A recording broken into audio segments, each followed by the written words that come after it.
আসসালামু আলাইকুম ভিউয়ার্স, কেমন আছেন সবাই? আজকে আরেকটা গাছের ভিডিও নিয়ে আসলাম। এই গাছটি হলো চায়না বট। এই চায়না বট দিয়ে অনেক সুন্দর বনসাই হয়। আপনারা দেখতেছেন, এই গাছটি আমি বনসাই করব। এই গাছটির এখন এইরকম লোক আছে, এটার বয়স যত যাবে তত সুন্দর হতে শুরু করবে। এই গাছের কাটিং করতে হয় কমসে কম প্রতি বছরই। কাটিং না করলে গাছটা অতি দ্রুত বড় হয়ে যাবে, কারণ বনসাই গাছের নিয়ম হচ্ছে ছোট রাখা, মাটি কম রাখা।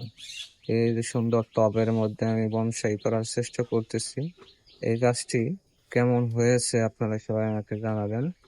যদি ভালো লাগে ভিডিওটি শেয়ার করবেন, আর যদি কারো কোনো পরামর্শ লাগে বনসাই করার জন্য অবশ্যই যোগাযোগ করুন। আর আমার বনসাই করার পদ্ধতিটা যারা যারা বনসাই করতে পারেন তারা জানাবেন, হয় কিনা, কেমন হয়, আমি পারবো কিনা। আমি অনেক ক্ষুদ্র একজন বনসাই প্রেমী। আমি বিগত 4 বছর ধরে এই বনসাই পিছে লেগে আছি।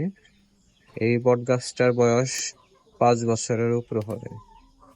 5 বছরের উপরে আছে এই গাছের বয়সটা।